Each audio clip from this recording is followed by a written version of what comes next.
A'udzu billahi minasyaitonir rajim. Bismillahirrahmanirrahim. Assalamualaikum warahmatullahi wabarakatuh.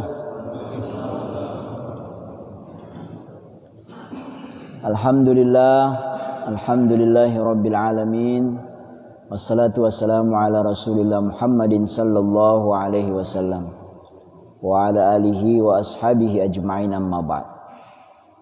Hadirin jamaah sekalian Masjid An-Nur yang dirahmati oleh Allah Subhanahu wa taala.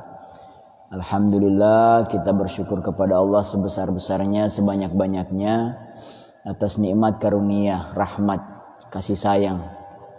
Salawat dan salam kita juga sampaikan kepada Rasulullah sallallahu alaihi wasallam. Semoga kita bersyukur kepada Allah, Allah berkenan menjaga nikmat yang ada dan menambahkannya kepada diri kita. Semoga dengan salawat kita mendapatkan syafaat beliau di yaumul qiyamah nanti. Amin ya rabbal alamin. Saya izin buka masker ya, boleh ya? Boleh nggak? Wih, itu jawaban kencang dari luar. Bapak-bapak yang dirahmati Allah, kita langsung saja. Jadi memaksimalkan waktu yang ada. Jadi apa judul kita sesuai yang disebarkan? Adat apakah bisa menjadi sumber hukum? Ya, kan selama ini yang kita tahu sumber hukum itu ada apa saja? Al-Quran, ada sunnah, ada ijma', ada qiyas. Adat berarti nggak masuk, ya. Berarti kalau dari situ berarti adat nggak masuk. Nah, kita harus clearkan yang 4 tadi yang disebut itu adalah sumber hukum yang disepakati. Ya, maksudnya apa? Disepakati, tidak ada pertentangan. Semua pakai mazhab ulama. Nah, tapi yang di luar 4 itu mulailah ada yang pakai, ada yang tidak. Ada yang dua-dua pakai tapi pemakaiannya berbeda, tergantung cara pandang. Nah, yang di luar 4 itu salah satunya adalah adat atau kebiasaan. Ya, dia bisa menjadi sumber hukum. Apa buktinya? Begini buktinya. Di Al-Quran sebagai sumber hukum tadi yang paling tinggi dikatakan bahwa kewajiban memberi nafkah itu jatuhnya kepada laki-laki, ya kan? Ar-rijalu qawwamuna 'alan nisa. Laki-laki itu menjadi pemimpin bagi wanitanya. Kenapa dia dapat posisi itu? Karena ayat itu dilanjutkan wa bima anfaqu min amwalihim.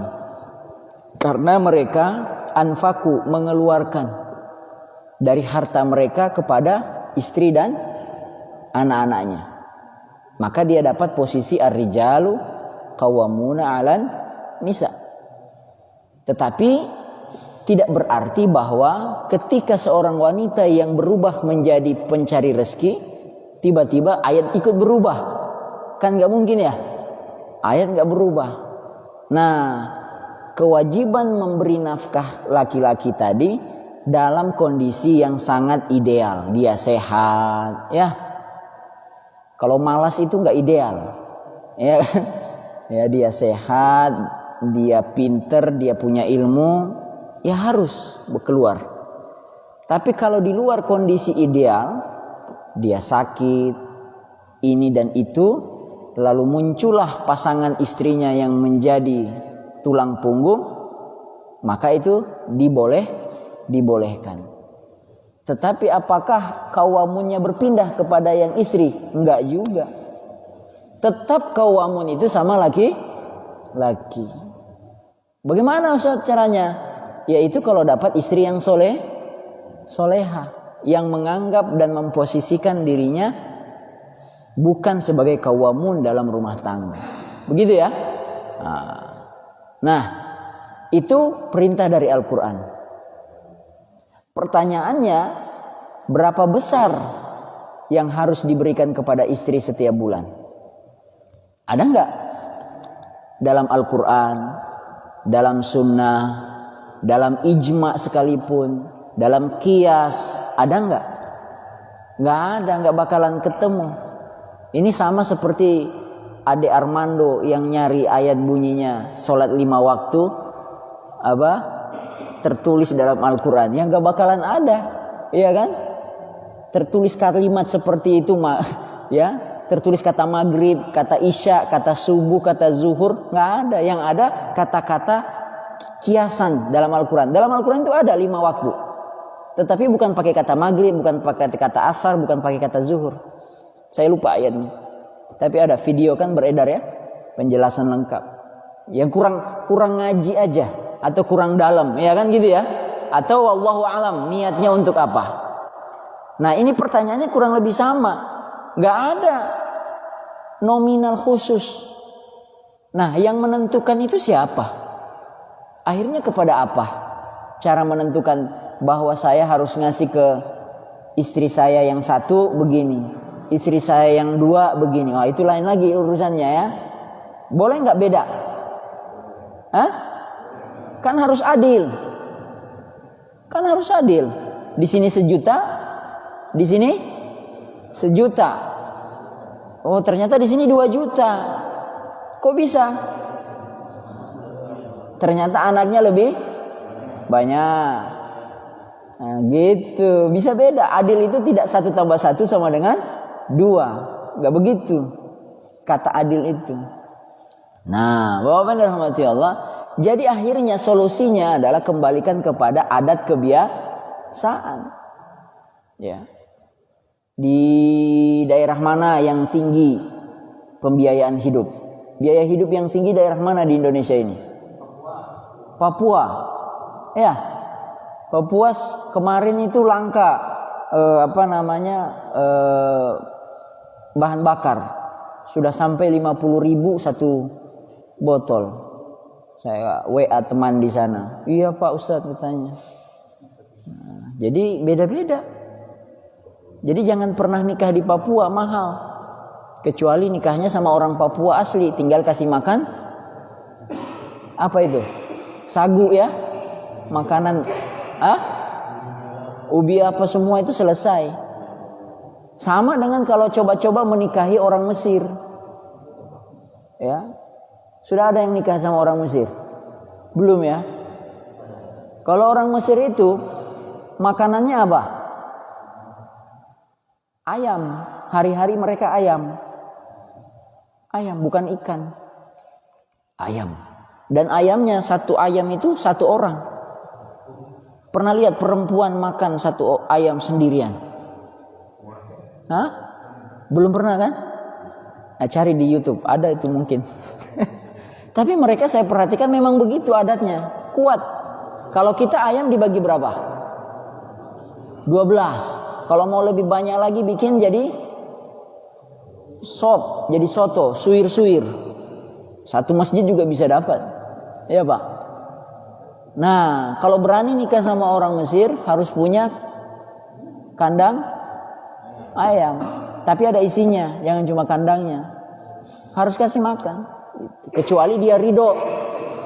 Ya, sama seperti pepatah lagu berbunyi makan sepiring berdua. Dia anak orang kaya, dinikahi sama kita. Habis nikah kita bilang, ayo makan sepiring berdua.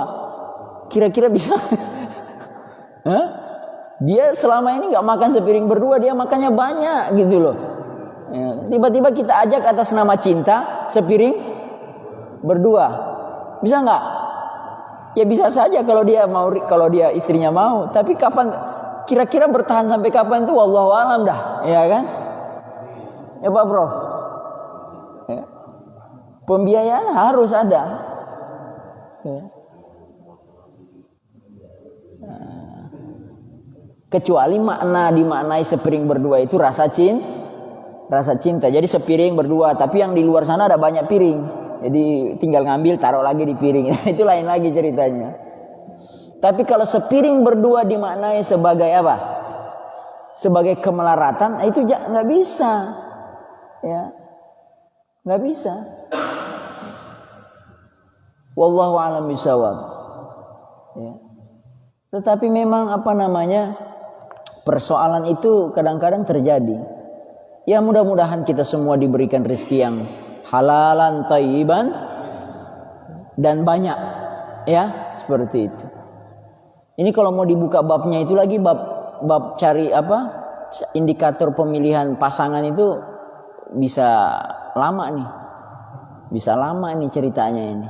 Pernah ya saya jelaskan di sini ya? Belum ya? Dijelaskan saja ya? Hah? Oh udah tadi ya, nggak usah, udah pada nikah semua ya, udah nggak usah. Ya tapi kan punya anak-anak. Ya. Ayo udahlah, nggak usah. Kata Pak Prof nggak usah. Itu contoh pertama. Ya contoh kedua misalnya juga mahar, masih ada kaitannya dengan pernikahan. Mahar itu wajib apa sunnah? Wajib.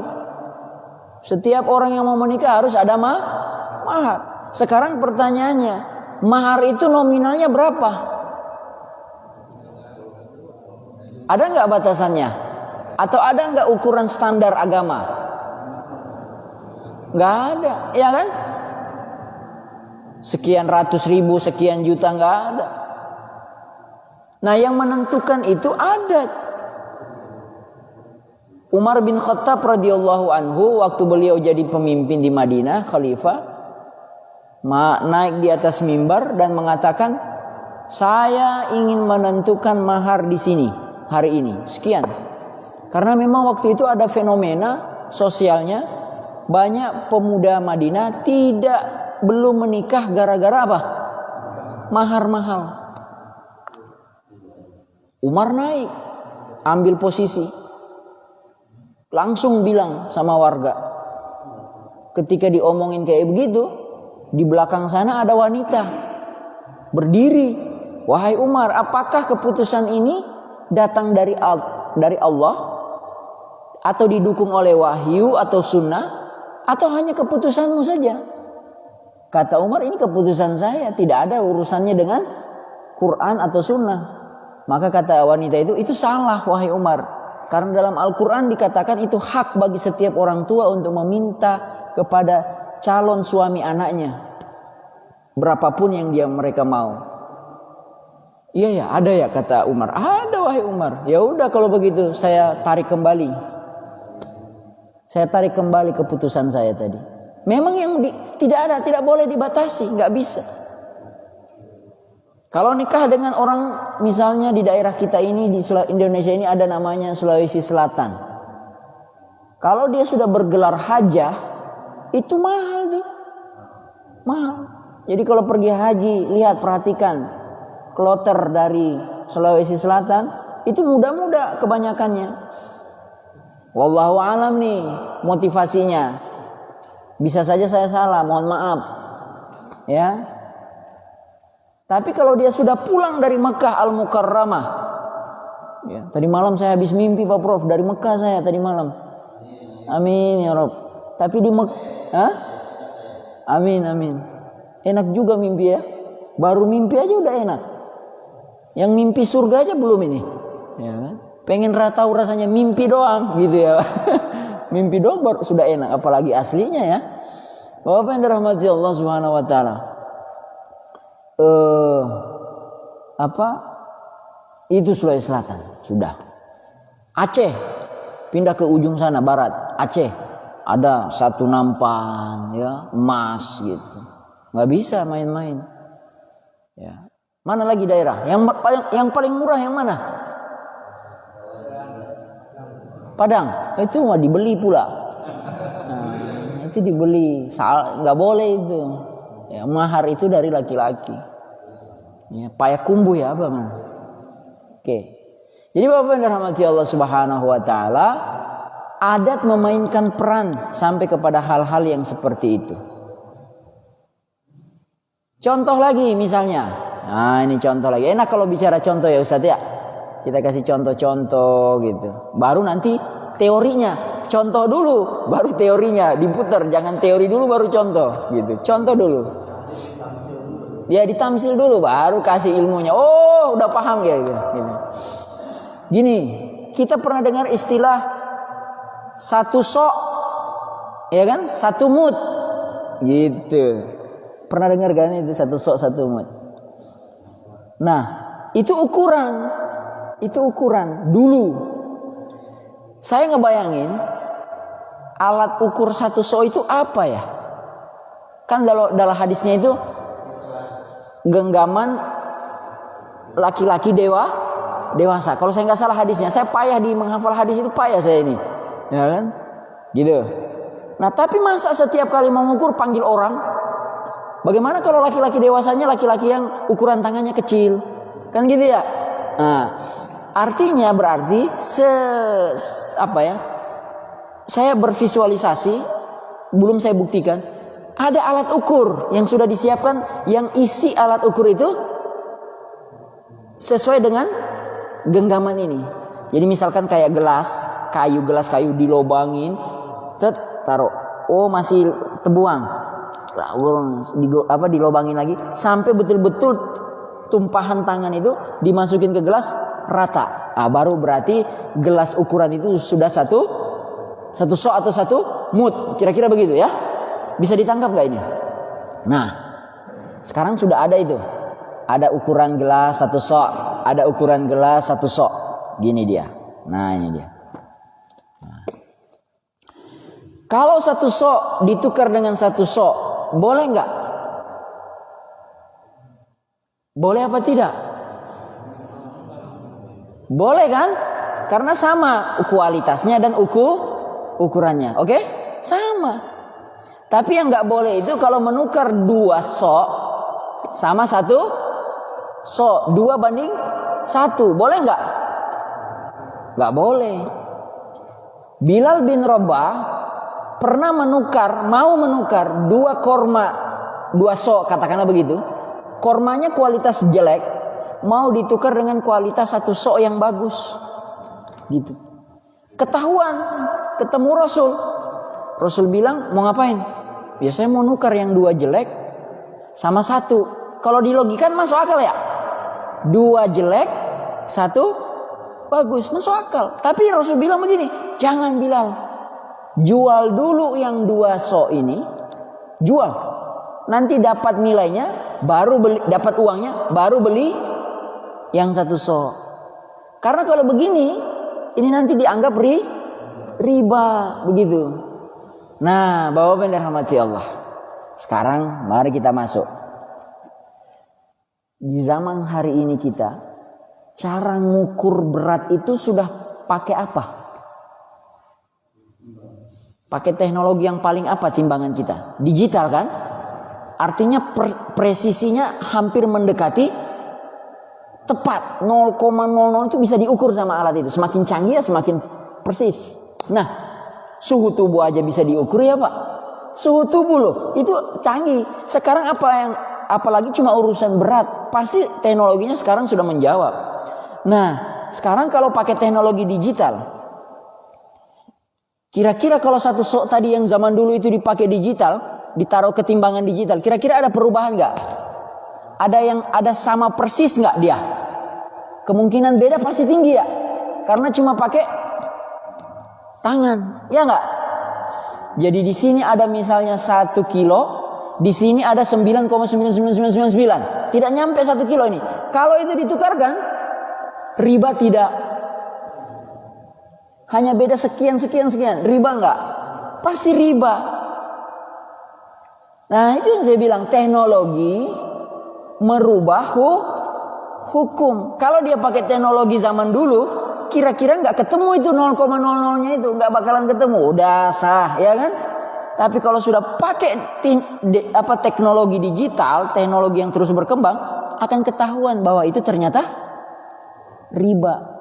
Bapak yang dirahmati Allah, adat, kebiasaan manusia dipengaruhi oleh teknologi, gitu. Sama dengan perdebatan soal kalau kita mau masuk ke Ramadan itu ya, melihat hilal sama ru'ya dengan hisab, ru'ya hisab tiap tahun begitu, ya kan? Nah, Kalau itu saya lihat lebih kepada pendekatan dua-duanya sah. Dua-duanya sah. Cuman saya akan lebih fokus kepada yang ru'yah misalnya. Saya ngebayangin nanti cara-cara orang melihat semakin canggih ya Pak Prof ya. Akan semakin canggih. Boleh jadi akan ada alat yang dia tidak perlu di titik-titik tertentu lagi. Dia bisa naik di atas An-Nur ini dengan alat teknologi yang canggih sudah bisa diprediksi, sudah bisa diputuskan masuk Ramadan. Bisa. Gak perlu lagi nunggu sebelah mana. Wallahu alam nih, ini ngebayangin aja nih teknologi. Gitu. Detailnya saya nggak cuma ngebayangin aja. Nah, Bapak yang dirahmati Allah Subhanahu wa ta'ala. Contoh lagi nih. Ya. Dulu secara umum orang kalau berjual beli itu barang harus ada. Ada penjual, ada pembeli, ada akad, ada barang yang dijual. Kalau nggak ada, batal itu jual beli. Sekarang hari ini ada jual beli yang tidak pakai barang sama sekali. Mati. Ini untuk ini ya, sorry. Jual beli itu tidak ada barangnya. Katakanlah misalkan ada yang ngasih contoh saham. Tapi saham itu kan diwakili oleh kertas. Ya kurang lebih sama gitulah. Sama juga dengan jual beli hak cipta. Hak cipta itu benda apa? Oh, dia kan ada kertasnya. Betul, kalau sudah di hak ciptakan pakai kertas, Kemenkumham. Tetapi kalau dibentukkan benda hak cipta itu benda apa? Enggak ketemu. Itu daya pikir. Ya. Daya pikir itu. Pikiran Bapak ada enggak? Ada. Mana? Itu sama kayak anekdot. Datang profesor di kelas. Tuhan itu enggak ada. Loh kok enggak ada? Mana wujudnya? Kata murid mahasiswanya, Pak Prof ada pikiran enggak? Ada. Mana? Ya enggak bisa. Berarti Pak Prof tidak ada pikiran. Nah sama kira-kira begitu. Pikiran itu hak cipta. Copyright. Ya. Ide. Mahal itu. Sampai enggak bisa dinilai dengan berapa sih sebenarnya nominal ide itu? Nominalnya. Gitu. Nah itu adat. Zaman sekarang jual beli enggak pakai barang. Enggak mesti berbentuk.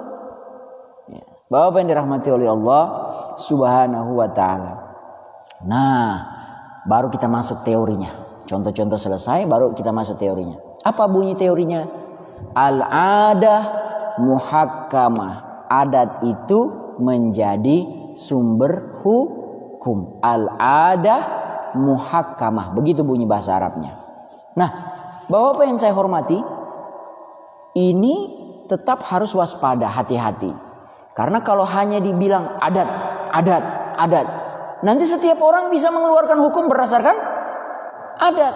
Perlu kita batasi supaya nggak semua atau tidak semua orang dan tidak setiap persoalan cukup diselesaikan dengan adat. Karena kalau dipakai adat nanti kebablasan, gitu ya. Mari kita kasih dia bordernya, batasan-batasannya. Apa batasannya? 3. Syaratnya kalau mau pakai adat itu sebagai sumber hukum. 3 saja. Yang paling utama, yang besarnya. 1. Yang pertama 1. Kebiasaan itu atau adat itu harus merupakan kebiasaan yang banyak terjadi. Alias apa? Mayoritas. Bukan dilakukan oleh orang-orang yang sedikit. Bisa dipahami? Kalau itu dilakukan banyak orang, itu baru adat. Kalau dia cuma dilakukan segelompok orang, itu bukan adat. Pak RW. Ya. Nah, ini ada contoh yang menarik. Contohnya begini. Jika suatu jual beli dilakukan di suatu wilayah, katakanlah Indonesia, dan di wilayah itu tidak ada hukum yang mengatur mata uang yang harus dipakai. Oke? Nah, orang-orang di wilayah itu menggunakan banyak mata uang. Katakanlah misalnya kalau di negeri ini rupiah, lalu ada yang pakai dinar, dirham, lalu ada yang pakai apa lagi? dolar. 3 aja deh contoh. Nah, dikatakan jika 3 mata uang itu beredar di wilayah tersebut dan tidak ada keputusan apapun peraturan yang menentukan yang mana harus dipakai, yang dipakai kemudian adalah yang paling dominan. Dilihat yang dominan dipakai itu dari 3 itu yang mana? Yang mana? Rupiah. Rupiah itulah yang berlaku secara umum. Jadi kalau misalnya ada orang pembeli, dia mau pakai dolar, terus penjualnya bilang, saya nggak mau, saya mau rupiah. Terus dia ngotot, nggak bisa dia ngotot. Ini kan boleh juga di sini, betul boleh. Tapi yang berlaku umum rupiah. Kalau saya nggak mau, ya jangan dipaksa. Kira-kira begitu. Nah, kenapa saya bilang contoh ini menarik? Masih ingat kan beberapa waktu yang lalu soal dinar dirham? Pak Zaim Zaidi, betul nggak? Betul. Kena apa? Kena delik hukum menggunakan dinar dirham. Dituntut selama 1 tahun, tapi naik banding bebas. Alhamdulillah. Saya tidak dapat info itu bebasnya itu bagaimana pengacaranya membalikkan kasus itu. Kalau pakai hukum yang pasal yang dipakai oleh jaksa, jelas ada undang-undangnya tuh. Mata uang yang berlaku di Republik NKRI ini adalah rupiah. Di luar itu berarti tidak sah. Undang-undangnya begitu, Pak. Itu yang dipakai oleh jaksa, sehingga ketika dipakai pasal itu, polisi tidak perlu babi-bu lama-lama, tangkap, masukin, ya enggak? Nanti baru bermain di pengadilan. Nah, saya tidak tahu bagaimana pengacaranya bisa membalikan yang tadinya jatuh 1 tahun, naik banding bebas. Kita syukuri, alhamdulillah. Nah, kalau saya ditanya secara pribadi, boleh nggak Ustaz pakai dinar dirham untuk kasusnya Pak Zaim Zaidi dan komunitas tersebut? Saya akan jawab secara pribadi, boleh. Uang mereka saja, silakan. Nah, cuman saya mau ngasih catatan. Dalam konteks kita berada di negara Republik Indonesia, kita tidak bisa lepas dari aturan itu. Maka ini jadi pelajaran bagi kita semua sebenarnya. Ya, pelajaran. Di satu sisi boleh secara manusiawi, sah-sah saja. Secara syariat juga, kalau saya jawab secara syariat sah. Ada penjual, ada pembeli, ada harga, ada akad, ada barang, tidak ada masalah. Gak ada yang dilanggar di situ. Tapi kita sedang bicara konteks yang lain. Konteksnya apa, Pak Sofyan? Undang negara kesatuan. Disitulah kita tunduk. Gitu. Nah, oleh karena itu kalau mau yang syariat ini diakui sebagai apa? Bagian dari aturan undang-undang, perjuangkan itu supaya masuk dalam nomenklaturnya. Begitu, Pak? Pak Prof ya? Kira-kira begitu, Bapak-Bapak. Diperjuangkan supaya itu bisa. Nah, gitu kira-kira. Rules-nya begitu. Kalau tidak, Bapak pasti akan selalu disibukkan sama polisi, nangkap lagi, habis itu pengacara lagi, bebas. Nah, itu juga jual beli pakai dolar. Nah, harus adil berarti ya. Nah, wallahu alam ini, apakah ada unsur lain di balik kasus ini? Saya tidak komentar. Ya kan, wallahu alam bissawab. Nah, gitu. Kalau ada unsur lain, apakah ada rekayasa politik? Nah, itu wallahu a'lam bissawab. Di luar pengetahuan saya. Bapak-bapak yang dirahmati Allah Subhanahu wa taala. Tuh, jadi itu contohnya, ya. Berikut lagi contohnya. Kalau syarat yang pertama tadi, kebiasaan itu harus merupakan kebiasaan yang paling banyak terjadi. Contoh berikutnya. Soal cacat kalau beli barang.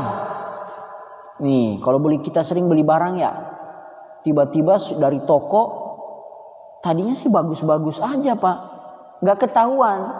Tapi pas mulai di rumah dibuka, ya nggak, mulai dipakai, mulai ya gitu, tiba-tiba ketahuan cacatnya. Cacatnya apa ternyata? Apa kira-kira, kita kasih contoh cacat mah? Yang ini, jahitan bagian dalam ini, yang ini nih, itu kebuka. Kira-kira ini fatal apa tidak? Tidak. Ya Pak Bro ya. Yang bagian ini, lipatan yang ini nih. Nah itu kan tidak fatal. Tapi rupanya orang ini jenisnya orang yang perfeksionis ya. Oh jatuh. Nah, orang sempurna. Dia merasa ini diakalin. Harusnya baju itu sampai hal yang begini pun dia bilang harus terjahit dengan sempurna. Marah dia, pergi dia. Bertemulah dua ini, pembeli dan penjual. Kira-kira siapa yang harus dibela, yang harus dimenangkan Pak? Yang mana? Yang benar ini, yang salah siapa, yang benar siapa? Penjual yang benar. Apa penjual yang salah? Ini harus kasih keputusan nih. Kira-kira. Ya dikembalikan kepada adat. Adatnya berbicara apakah bukan sobek, jahitannya lepas sedikit itu apakah dikategorikan cacat atau bukan? Kan begitu ya? Dikembalikan. Ternyata secara umum masyarakat kita mengatakan kasus seperti ini itu mah biasa aja, bukan sebuah cacat yang berhak kemudian mengembalikan barang. Selesai urusan. Yang benar adalah berarti siapa? Penjual. Tapi sebaliknya, kalau cacatnya itu memang diputuskan secara umum, itu memang cacat. Terus kata penjualnya, kami mah biasa aja. Kalau kami nih ya, penjual katanya, kami nih yang di toko kami yang begini ini kami udah anggap biasa. Ya itu Bapak. Tapi secara umum masyarakat ini cacat Pak. Kalau dimasukkan ke hukum, yang salah penjual, yang benar pembeli. Adat yang memutuskan. Gitu. Bapak yang dirahmati Allah Subhanahu wa ta'ala. Maka sehingga sekarang ini dengan adanya jual beli online, yang begini-begini ini jadi persoalan. Betul nggak? Kalau tadi masih biasa, masih bisa ketemu penjualnya, tokonya deket situ, tinggal datengin. Tapi kalau online, sudah nggak ketemu penjualnya, entah di Jawa Timur penjualnya, ya nggak? Nah makanya sekarang di online itu, bagi beberapa benda yang harganya cukup banyak nilainya, itu beberapa toko, saya belum memperhatikan apakah semua toko. Kalau kita mau komplain barang itu, dia sudah tulis di perjanjian di halaman websitenya. Bapak atau konsumen boleh mengembalikan barang ini jika dianggap cacat, tetapi cacat yang dimaksud itu harus divideokan mulai dari waktu buka bungkusan itu. Jadi kalau mau benda-benda yang kira-kira punya nilai Pak, HP misalnya, beli online HP itu kan kira-kira sudah ada juta itu bunyi HP ya, 1 juta 2 juta. Kalau mau betul-betul hati-hati, suruh istri waktu kita buka itu videoin. Buka ya, buka pelan-pelan buka guntingnya gitu, buka, terus buka HP-nya, di shooting, direkam, ternyata pecah itunya apa? Layarnya. Nah, berbekal rekaman itu komplain ke penjual, bisa dia terima. Tapi kalau nggak ada video itu, berarti dianggap jatuhnya, rusaknya HP itu waktu membuka atau waktu di tangan pembeli. Sudah sampai ke tahap itu sekarang. Bapak yang dirahmati Allah Subhanahu wa ta'ala. Syarat yang kedua. Syarat yang pertama harus mayoritas, baru diakui sebagai adat. Syarat yang kedua itu adalah kebiasaan atau adat itu harus tidak bertentangan, artinya tidak boleh bertentangan dengan ajaran-ajaran atau perintah-perintah syariat. Kalau ini mah gampang dipahami. Ya, misalnya apa ya? Misalnya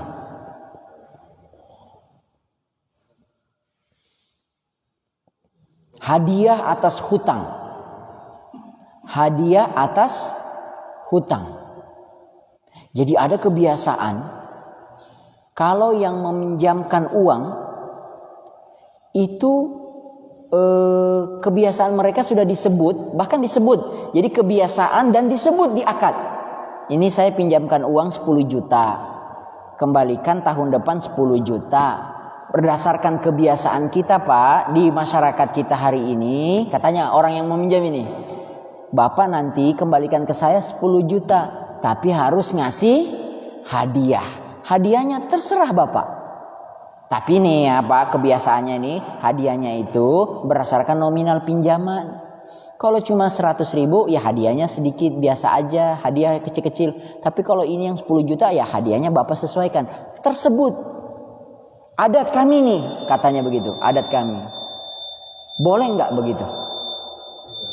Nggak boleh. Kenapa? Riba, karena melanggar prinsip syariat, yaitu riba. Tapi kalau itu ternyata tidak disebutkan di awal akad, Pak, saya pinjamkan uang 10 juta, kembalikan tahun depan 10 juta, silakan pergi. Tidak disebutkan tuh hadiah, bicara hadiah nggak disebutkan. Tahun depan dia datang bawa uang 10 juta dan dia bawa 2 kantong besar, 1 buah-buahan, 1 kue-kue. Tak kasih ke rumah. Apa ini? Hadiah, Pak. Hadiah atas apa? Ini hadiah dari saya. Kebaikan Bapak sudah membantu saya tahun lalu minjamin uang 10 juta. Boleh nggak? Boleh nggak? Boleh. Karena tidak disebutkan dan tidak diperjanjikan di awal. Itu caranya. Itu apa yang dirahmati Allah. Tapi kalau mentang-mentang pakai adat, Pak, ini adat kita loh ya, 10 juta, saya tidak riba loh ya, ini cuma adat, hadiah, bukan riba loh Pak, gitu ya. Tetap nggak boleh karena disebutkan di awal. Tuh, jadi syarat yang kedua begitu. Apalagi kalau kebiasaannya lotre, porkas dulu, zaman dulu porkas, dulu ya, dulu itu porkas itu merajalela. Gimana Pak? SDSB. Apa kepanjangannya? Sumbangan dana sosial berhadiah. Ini benar nih orang dulu nih.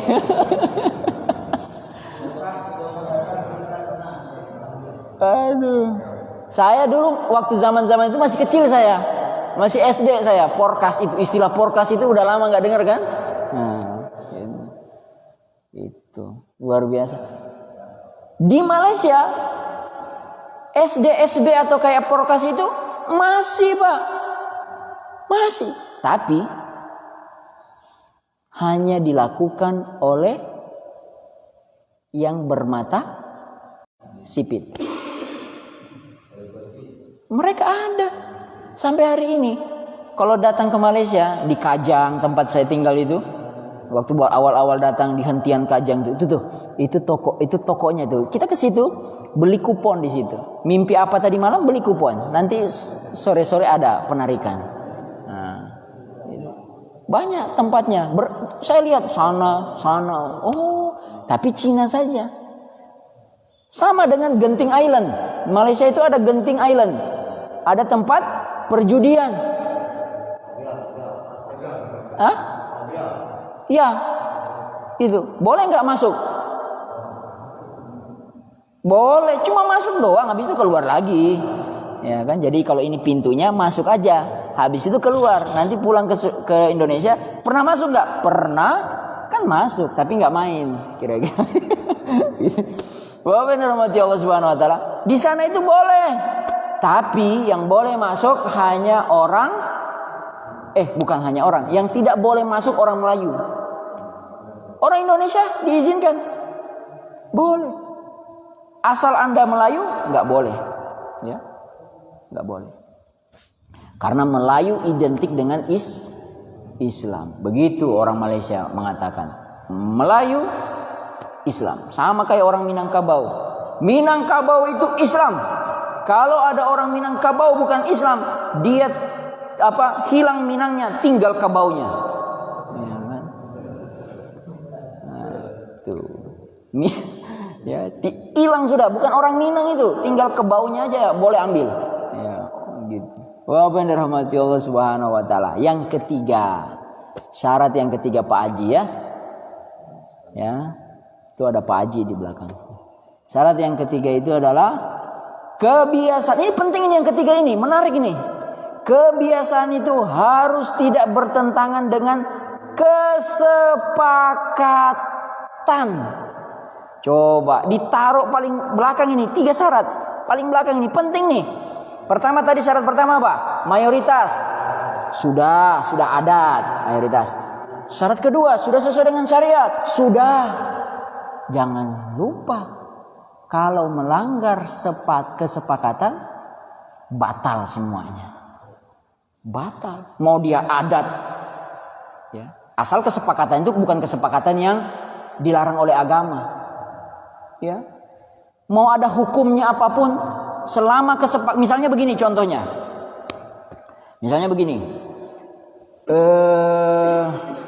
kebiasaan di Indonesia, contoh saja nih, kalau terjadi jual beli, pajak jual beli itu yang nanggung biasanya pembeli. Nah, kebetulan entah kenapa toko yang satu itu ketika kalau orang beli ke situ ada di kertas itu ada tulisan pajak ditanggung oleh penjual. Ada tertulis. Enggak jadi bersin. Nah, oleh penjual. Kalau ada kesepakatan tulisan begitu, maka kebiasaan tadi batal dengan sendirinya. Gak bisa. Mau masuk pengadilan pun silakan. Selama ada tulisan hitam di atas putih dan bermaterai. Nah, kalau mau ada kekuatan hukumnya harus bermaterai. Ini kita sedang belajar meminimalisir resiko dalam semua transaksi kita. Harus ada materai. Gitu, Bang. Wallahu a'lam bishawab. Ada pertanyaan? Kita hentikan sampai jam berapa? Itu udah bunyi tadi. Mau sholat syuruk orang? Atau gimana? Saya ikutin aja. Sholat syuruk itu kan sunnah ya Ustaz ya. Menuntut ilmu itu fardu ain. Fardu loh. Fardu sama sunnah. Mana yang lebih tinggi?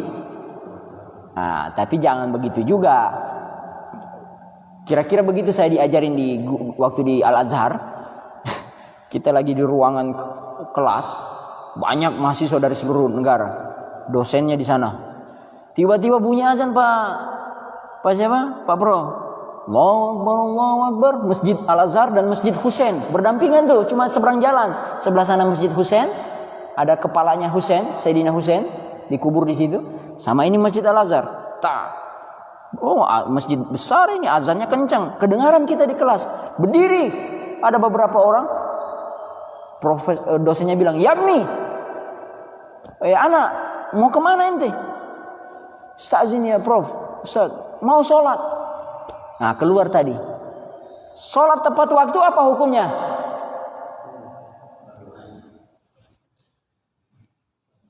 Sunnah muakkadah. Silakan dicari. Menuntut ilmu apa hukumnya? Fardu ain. Nah, ini sunnah muakkadah ketemu fardu ain. Mana yang utama? Gitu.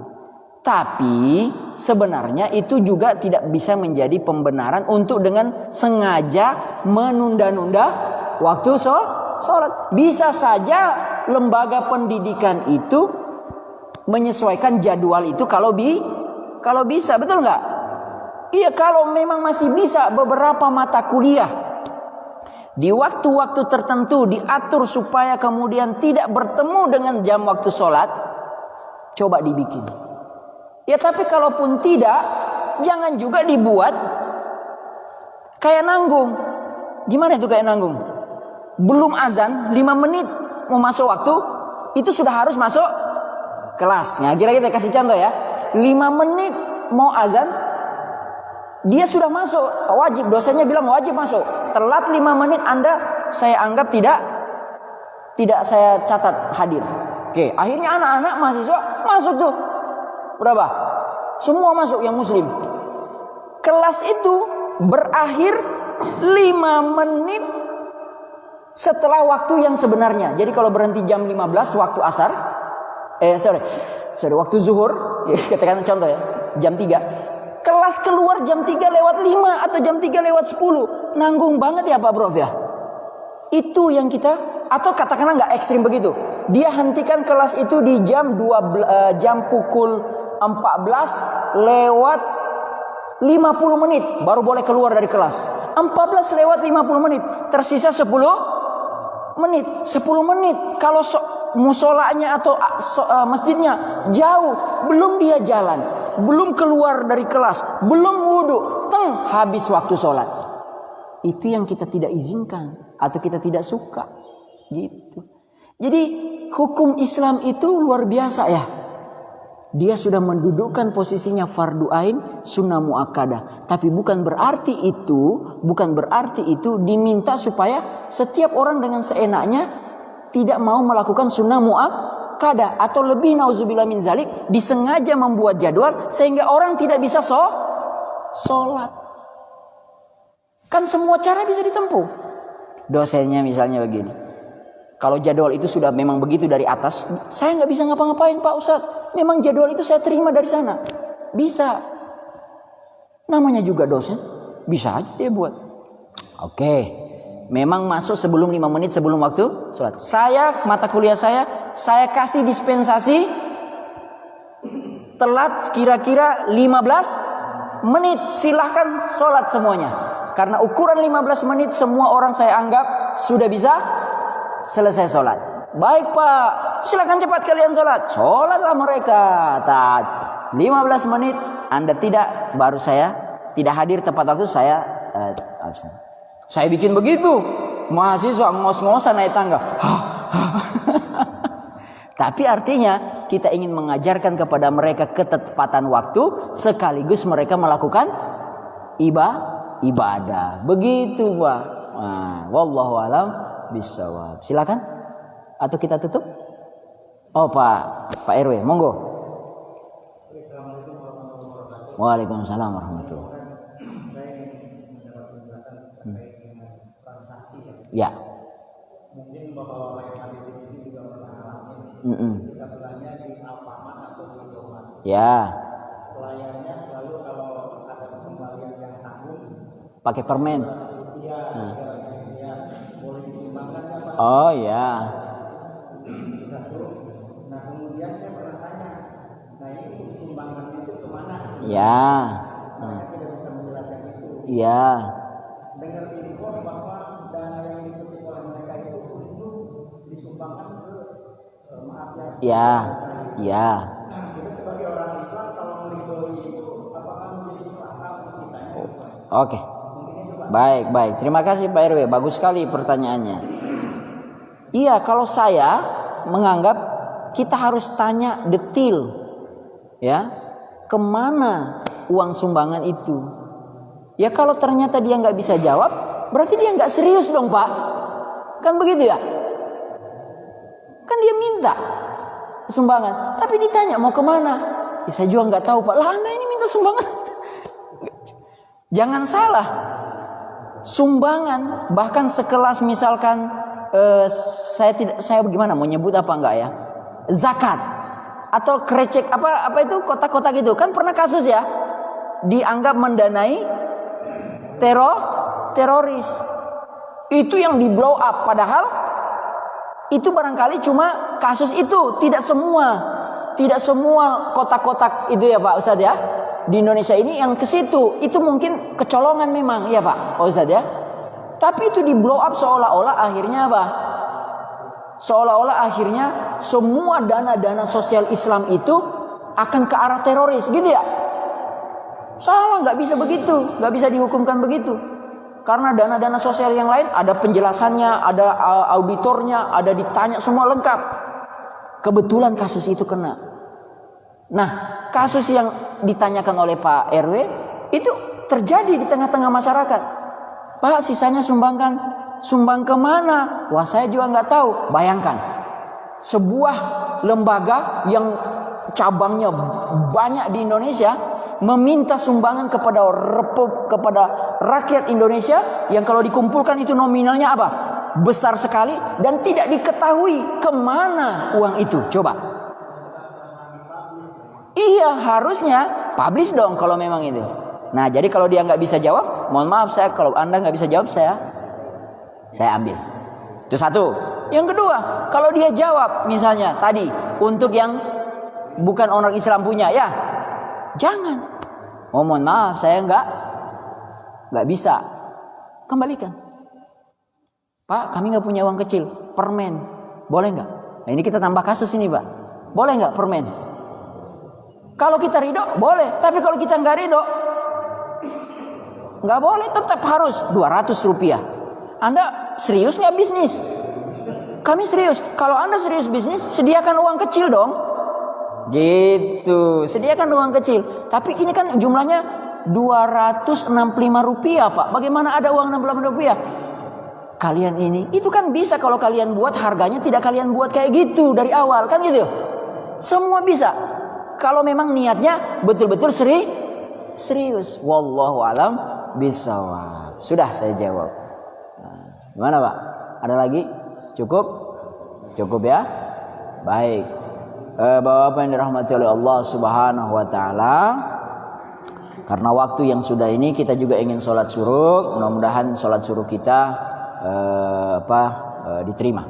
Kita tutup dengan sama-sama mengucapkan hamdalah, alhamdulillahirabbil alamin, dan doa penutup majelis, subhanakallahumma wa bihamdik asyhadu an la ilaha anta astaghfiruka wa atubu ilaik. Saya mohon maaf jika ada yang kurang berkenan di kata-kata saya. Assalamualaikum warahmatullahi wabarakatuh.